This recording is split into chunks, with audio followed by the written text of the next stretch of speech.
Good evening, everyone, and welcome to Life, Liberty, and My 2 Cents. Hurry up. Report your neighbors, friends, family, coworkers. Are they acting like domestic terrorists? Are they radicalized? Can anyone actually define what a radicalized American looks like? To me, I would think a radicalized American is someone that wants to hurt another American. But that's not the definition that every person is using to describe a radicalized American. Do you own guns? Do you fly an American flag? Did you vote for Donald J. Trump? Congratulations. You may be considered radicalized. Does that scare you? I'm sure it does. The same way the Gestapo scared the people of Germany from 1933 to 1945. They helped solidify Nazi control by identifying and arresting anti-Nazi agents. Which organization in the United States now could start acting like the Gestapo? Or let's talk about the KGB in Russia from 1954 to 1991.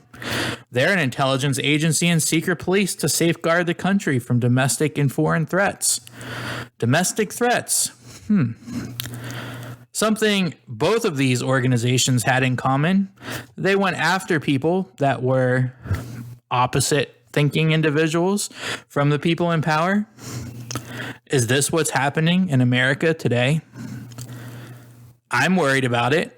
Everyone should be worried about it. The fact that the president of the United States is coming out and saying that the biggest threat to the United States, not Russia, not China, not Iran, is white nationalists, white domestic terrorists, if you will. I call baloney on that, but who am I?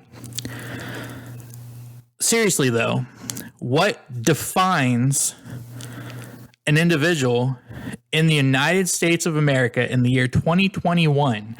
What is the definition of a radicalized American? And who are you going to expect to get reported for this? Because I can tell you who's going to be reported for it.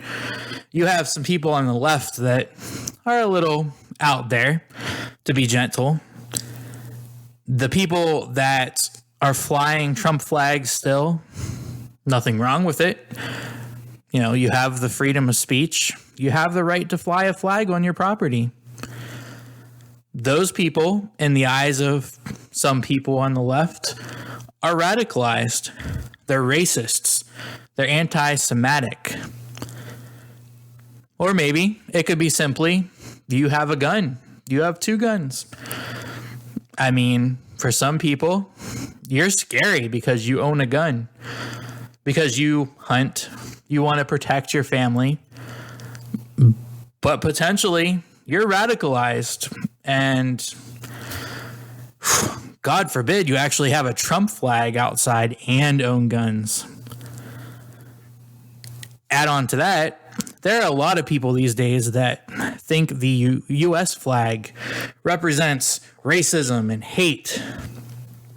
If you fly one of those flags, you better watch out. Can't have one of those outside either. Can't have one of them at sporting events. The national anthem, the song of racism, if you will. Crazy. It's absolute craziness.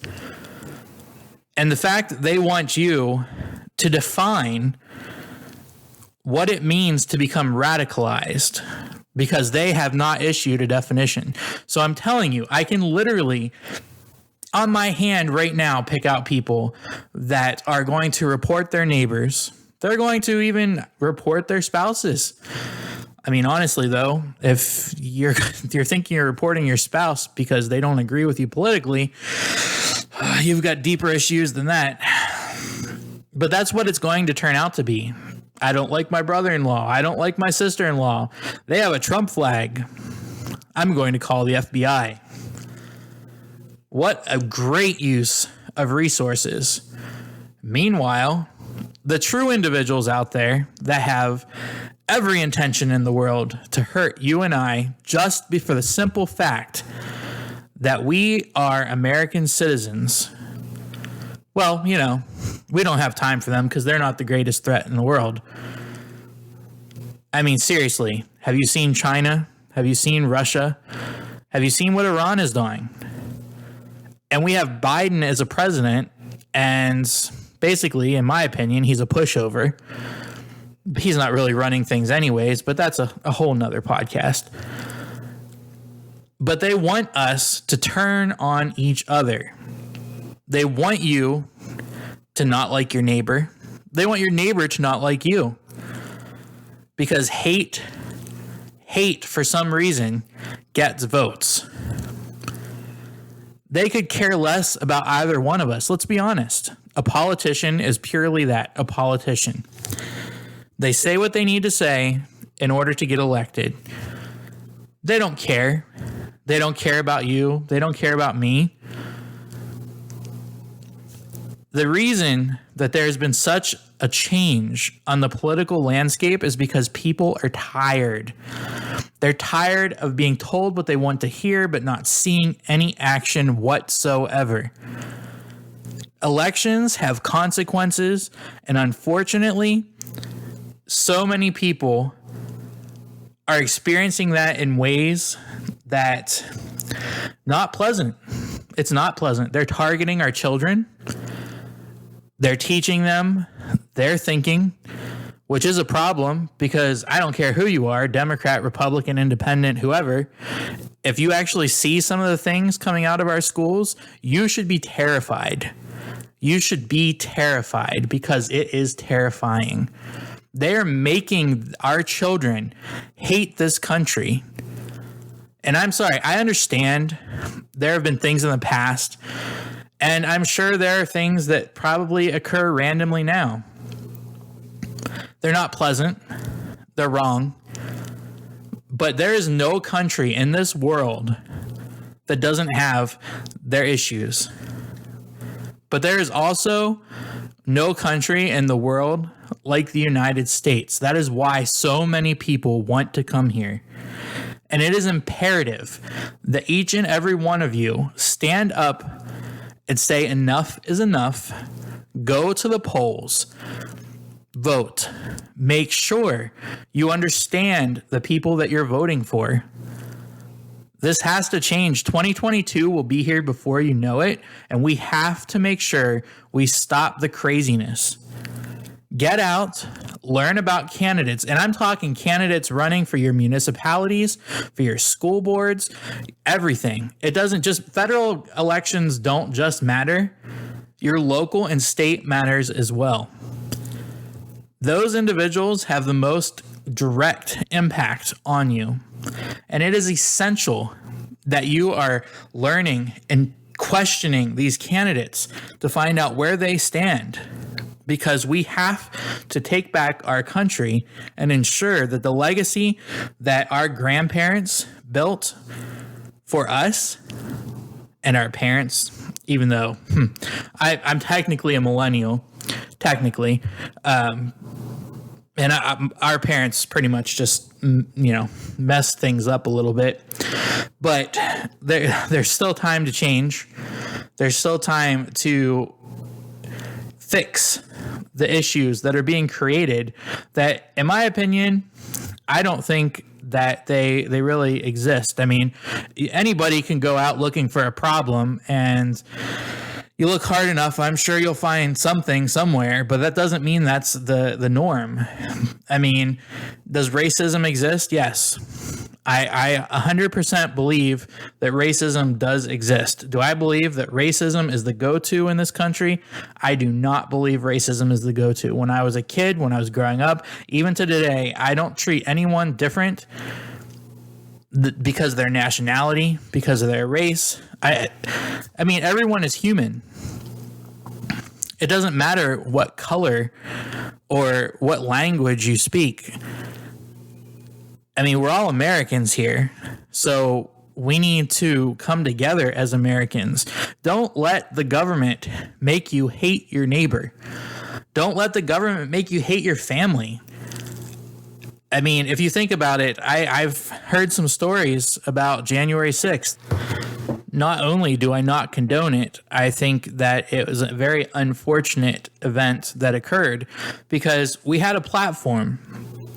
We had a platform to present our opinions. We had a platform to present our disgust with how things have gone. I'm not going to talk about the election because I have a feeling that if I do, YouTube is going to just go ahead and kick me off. And this is my first video. So, it is what it is. But some of the stories I've heard about January 6th, they're pretty, scary. Just because you were in Washington, D.C. on that day does not mean that you're a criminal. You were expressing yourself the way that the Constitution allows and guarantees for you to be able to express yourself. And the fact that they have criminalized that is a little bit scary. Radicalization, huh? Anyways, I know an individual who was turned in by his in-laws because he was in Washington, D.C. on January 6th. How crazy is that? He didn't do anything. He left. It got out of control. Like most of the people that were there, they might have hung around to see what was happening. They didn't participate. They didn't go into the Capitol. They either left or they kind of hung back and watched. Neither of which is illegal. It's not illegal to be in your nation's capital, despite the fact they have towering fences and armed guards there now. It's not illegal. It's your right. But it just goes to show what the government wants. They want to turn neighbors against neighbors. They want to turn coworkers against coworkers. And they want to turn family against family. Because if you divide, you will conquer. And honestly, are they playing into what our enemies want to happen to America? That's a good question. Anyways, folks, this is our first broadcast. I appreciate everyone listening. We'll get better at this, I'm sure. But, subscribe, like, share. And let's grow this channel together. And I think we can have some good times discussing politics and what's happening in America. God bless and have a great night.